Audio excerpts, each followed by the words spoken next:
Welcome to another episode of Unscripted with Marilyn Morales. Here on this show, anything can happen. Just like in life, anything can happen. I am very excited about this show, which is very near and dear to my heart. You guys know I have my nonprofit organization, Izzy's Legacy. And to learn more about Izzy's Legacy, go right there to izzyslegacyinc.org and learn more about our nonprofit organization that educates people on the need to join the National Stem Cell Registry. And it also helps people on a cancer journey. We also help support financially those who may need just a little bit of extra help. If you're on a cancer journey, please go on there. There is an application for financial support, whether it's a bill, whether it is for whatever you need, the application is there to help and support you. We're here as a resource. Well, my next guest today is someone who I met about 7 months ago. My daughter, who works for NMDP, Be the Match, has now gone back to their original name. If you guys remember, back then it was the National Marrow Donor Program. And now they're NMDP, and because they're international now. So it no longer stands for that. But again, it is the acronym that we all remember before they were Be the Match. She asked me to go in and assist her for a drive that was happening in Philadelphia. And she asked if I could go help. And I absolutely said, yes, of course I'll go and help support. And that is where I met my next guest. His name is Abhishek. And I was so excited to meet him because he actually was a donor for someone. And he shared his story, and I knew I had to have him on the show. But let me tell you a little bit more about him. Abhishek is an IT professional who currently lives in Austin, Texas. He is married and has a 3-year-old, which keeps him busy most of the time. And we all know that's true. He works for an SaaS company based in San Mateo, California, as a customer success manager. He is originally from Hyderabad, India. I hope I didn't mess that up. And migrated to the United States in 2013 for his advanced degree. He has been active in community service through Rotary International since 2021. Abhishek donated his blood stem cells through Be the Match in 2021 and helped a fellow Indian survive leukemia. He strongly believes that more South Asians, especially Indians, should register in stem cell registries such as Be the Match, who is now NMDP, and Gift of Life Marrow Registry to increase the chances of survival and recovery from many fellow South Asian populations that are having a difficult time finding matches. Let us welcome Abhishek to the show. Hello, my friend. How are you? Hey, Madeline. Good morning. It's a privilege to be here and great to be talking with you on the show. Thank you so much. I am so honored to have you here. When we met 7 months ago, somebody dragged you over, right? And said, you got to meet this guy. He actually was a donor. Who was that person? He's called VR. He lives in Dallas. He owns a nonprofit too. He runs a nonprofit, not own.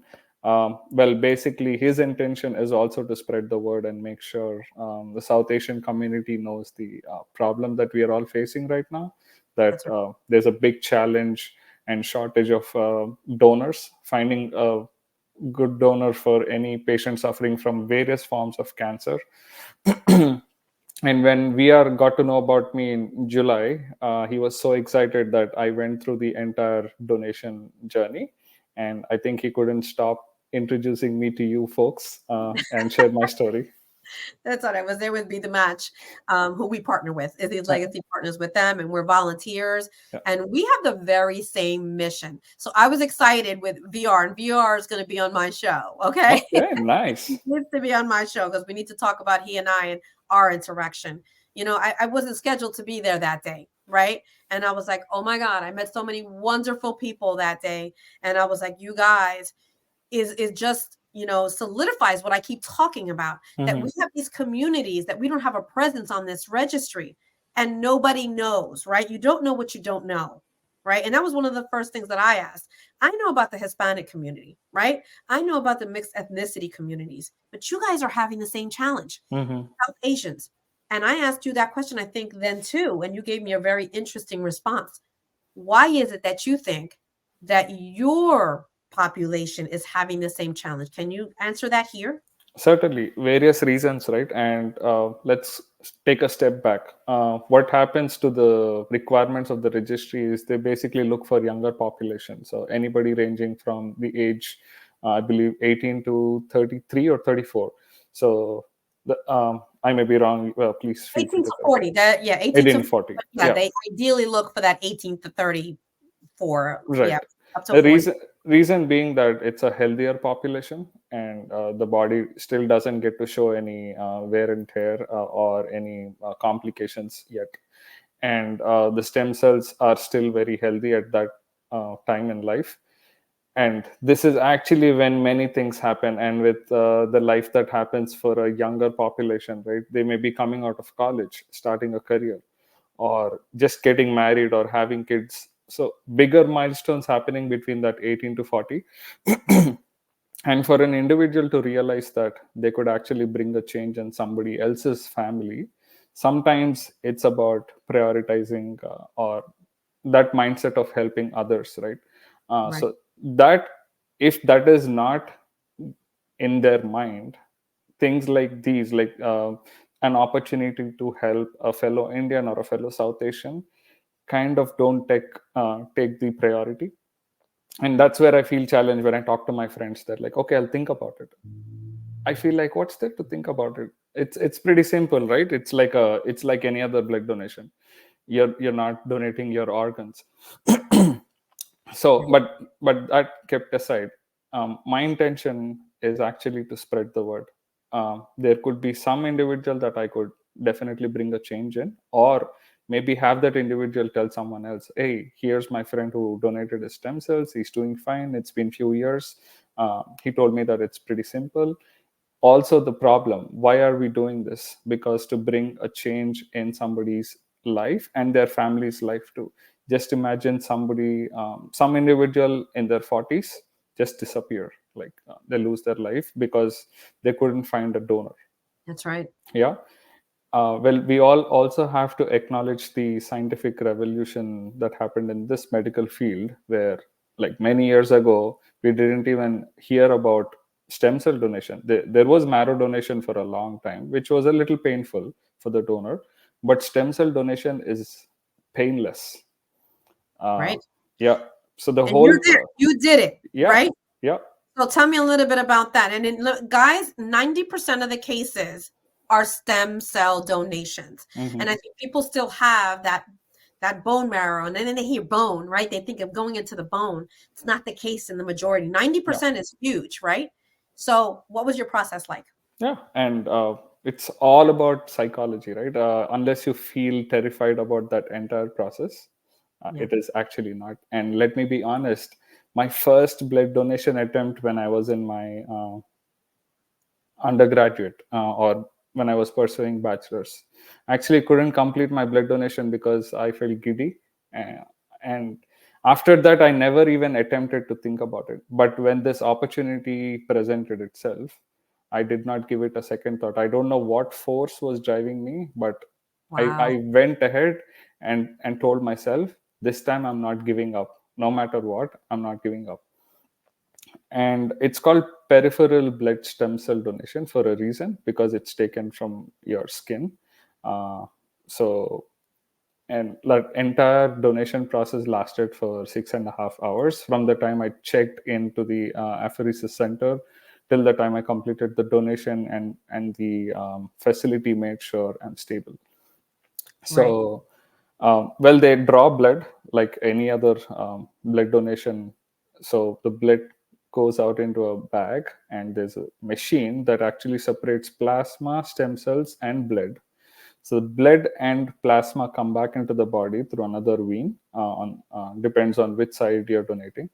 Right. Uh, and the stem cells are collected in a bag and stored in a, you know, required temperature, so that it is transported to the facility where they're transplanting it to the patient. Gets to the patient. Yeah. So just to recap, You're hooked up to a machine. It's just like donating blood, right? The machine then separates that donation into plasma, blood, and stem cells. Stem cells are taken, frozen to be transported. The rest of it comes right back to you, Yep. right? Yep. Yes, machine, right back to you. You're hanging out with some nurses who are very fun. Yes. Yes. And I did record that on my YouTube channel so You that, did. Oh, we have yeah, to share that then. So I'm gonna add, guys. I'm gonna add that link into the comments when we do that. Let's add that so that yeah, people can see that process. I'd love that, yeah. so that people can see that. Right, you get to hang out with nurses like me, who try to make procedures fun. You can have a support person there. You can watch TV, listen to music, do that to make the time go by. Take it as a mini vacation, right? Mm-hmm. Yeah. Right, and it is. And I always say this: this is giving life in life. Right. You don't lose your life in order to donate your organs, Mm-hmm. right? In organ donation, usually somebody has to lose their life or you lose one of your organs, right? Let's say a kidney transplant, right? Somebody takes a kidney out, you donate it to somebody, you're left with one kidney. Nothing is taken from you except these cells, right? So you get to keep everything. You continue life. Right now, you look fantastic sitting in that living room, right? Healthy as can be. So very simple. And absolutely, let's share that video. Now, you mentioned some of your obstacles the day that we met, right? Mm-hmm.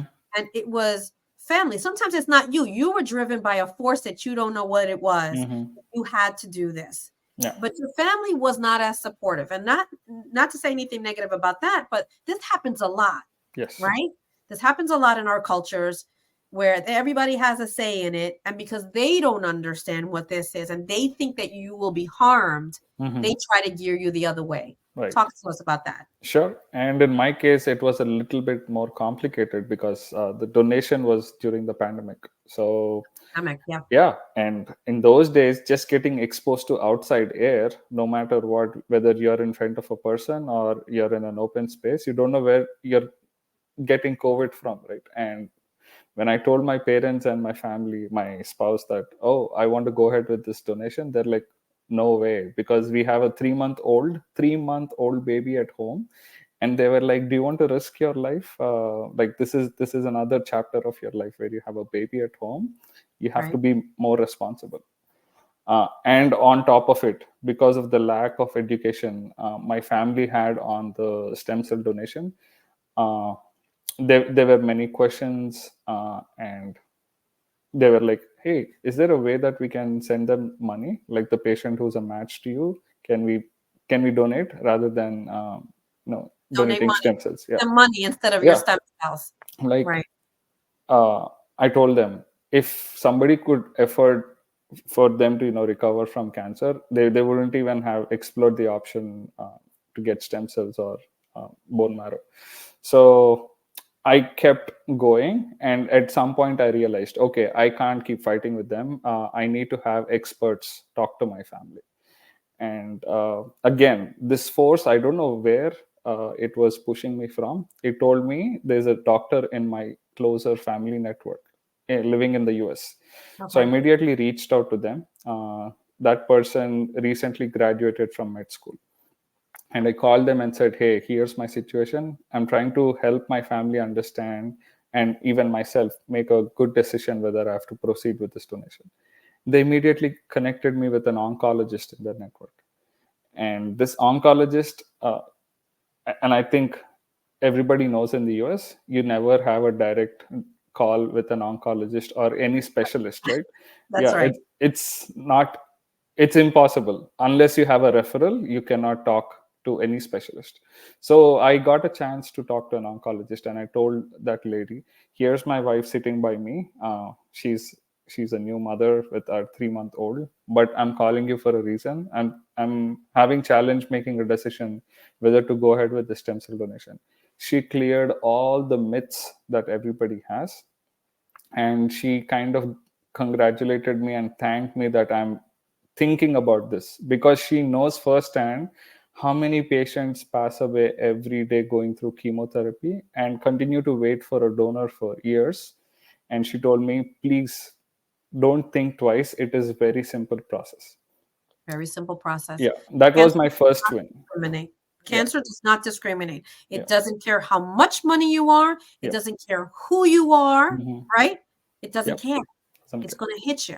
If Yep. money could buy it, they would buy their health back, but money can't buy your health. Exactly. Beautiful. Go ahead. I'm Yeah. sorry. And this was happening right when we were all battling with COVID, right? Never had the hopes of having a vaccine, because when I sent my swab kit, there were talks about vaccines coming into the market, but we did not know or have a roadmap or uh, light at end of the tunnel where a particular date when we'll get a vaccine. Right. So even I had doubts whether I have to proceed with this. And folks from NMDP or Be the Match, they ensured me I'm going into a center which is taken, which has all the requirements to make sure I'm not getting infected with COVID. Right. So because I have to go through preliminary tests to make sure I actually match the patient or I'm in a good health condition.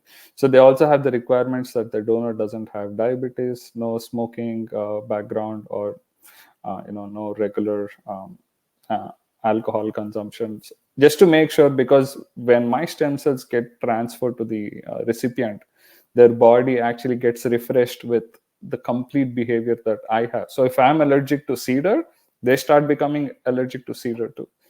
That's right. Or if I'm allergic to cold weather, they're allergic. So they become a clone of me, though they have a different physical experience.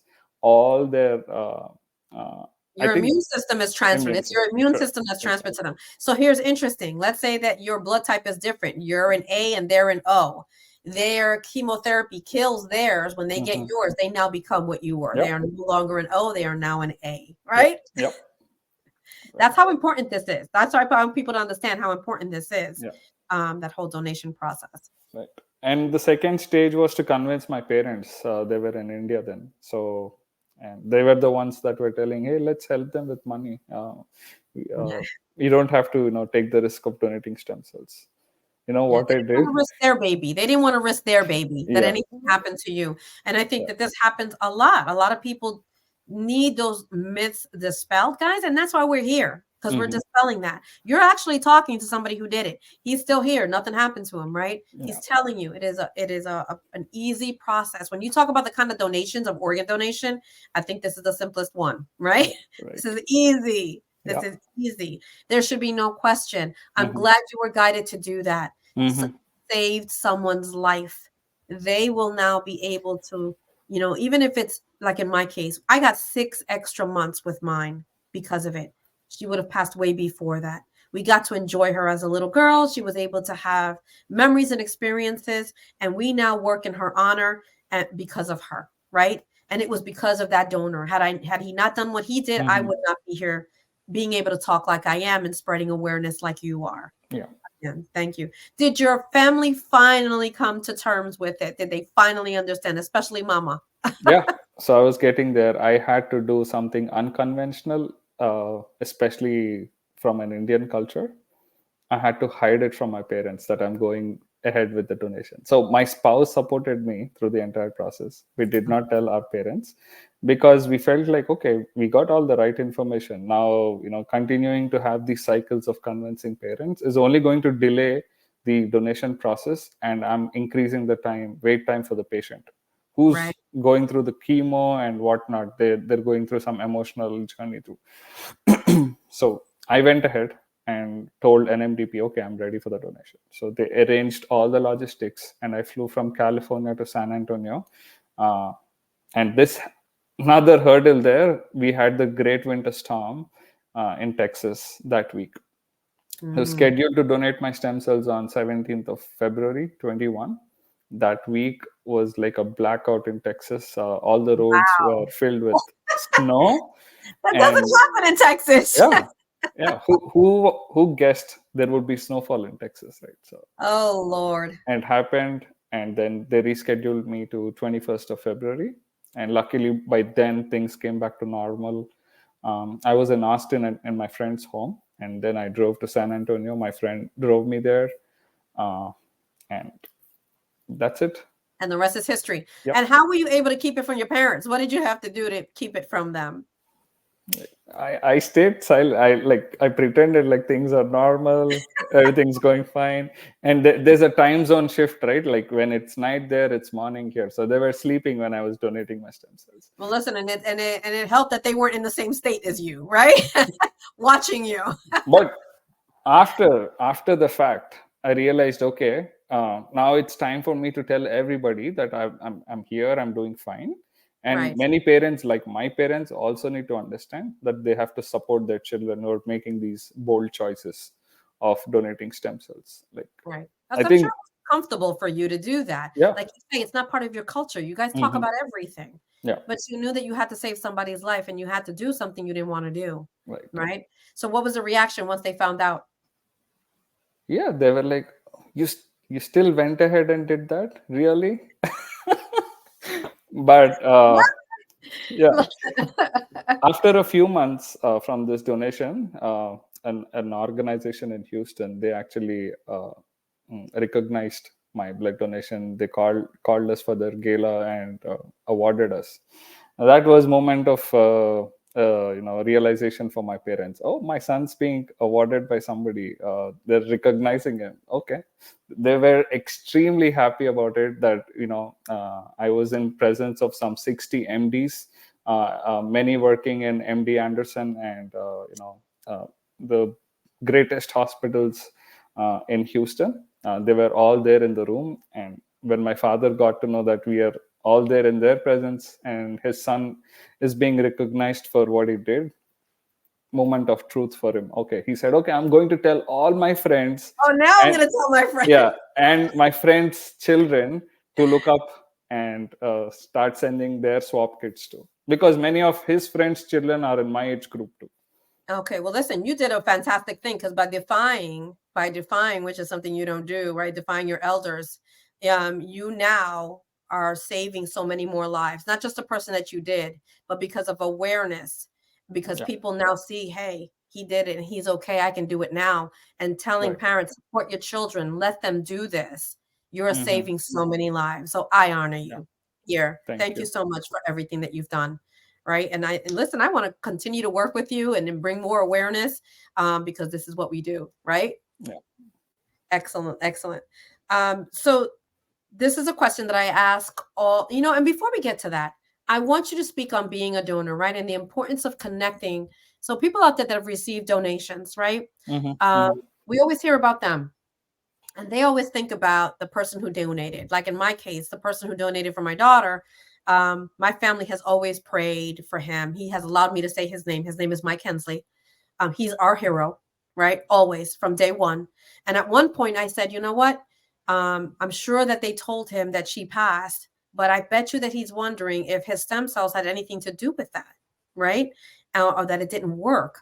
I said, so I felt the same push that you're talking about to reach out through Be the Match at the time and say, hey, I'd like to give him a letter. If he doesn't want to hear from me, I understand that, but I'd like to send him a letter and let him know that because of him, I was given time, and time has no value.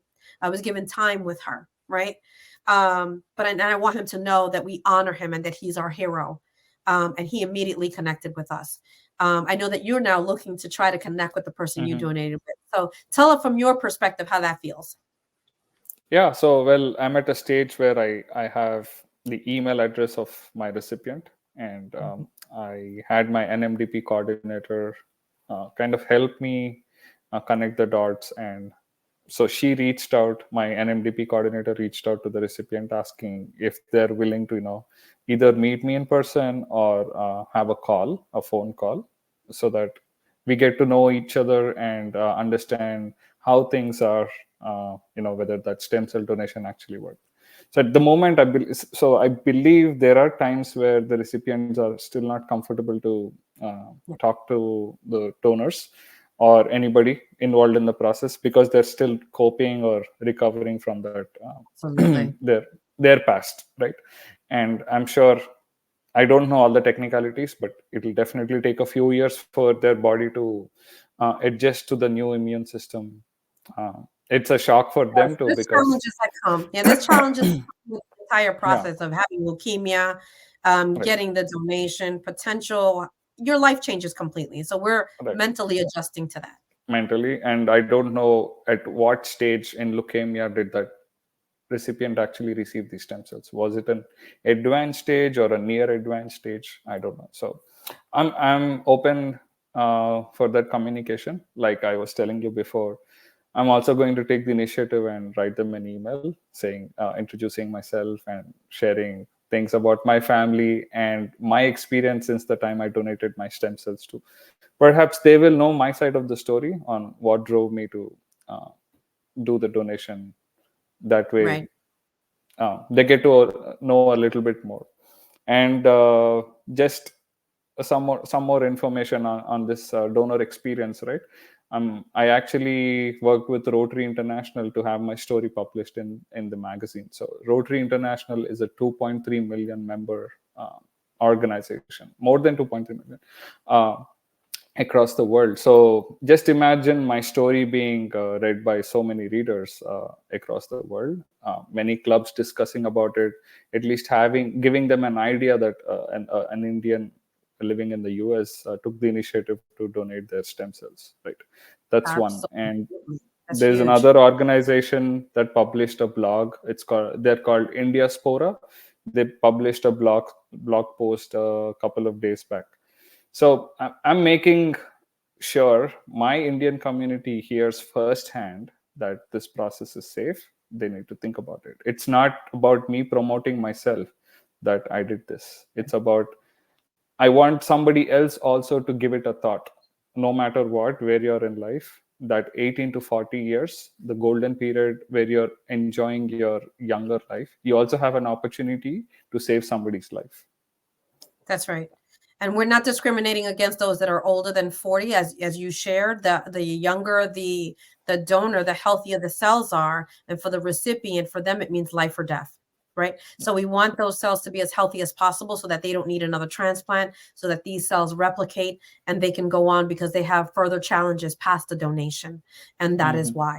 If you're over 40, I call you overqualified, right? But that doesn't mean you can't help. I'm sure that you know people that are within this age range that you can encourage. There are other ways to work with our organizations, or reach out to us in the comments. Let us know who you are, if you want to help, if you have questions. We'll be back to answer any questions that you have.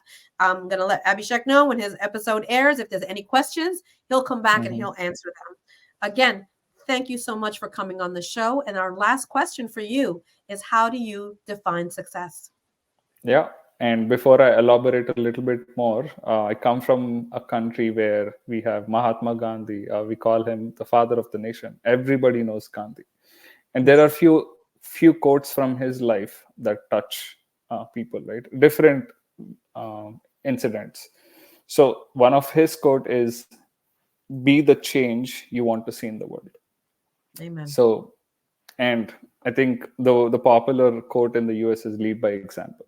So if you don't have an example to show the world, nobody will kind of pay attention or hear your story. So I think I have a story, and the way I define my success is I want somebody else to come back to me and say, "Abhishek, because of your story, I went ahead, registered in the registry, and I also donated my stem cells." When I hear that, that is my success, and I'm waiting for that day. Yes. Yes, and we'll hear it. If that's you, make sure you reach out to him. If his story has touched you and you've joined the registry, let us know. Again, thank you so much. We honor you. You're my hero too. Thank you for Thank being on you. the show. And for my viewers, we will see you next time.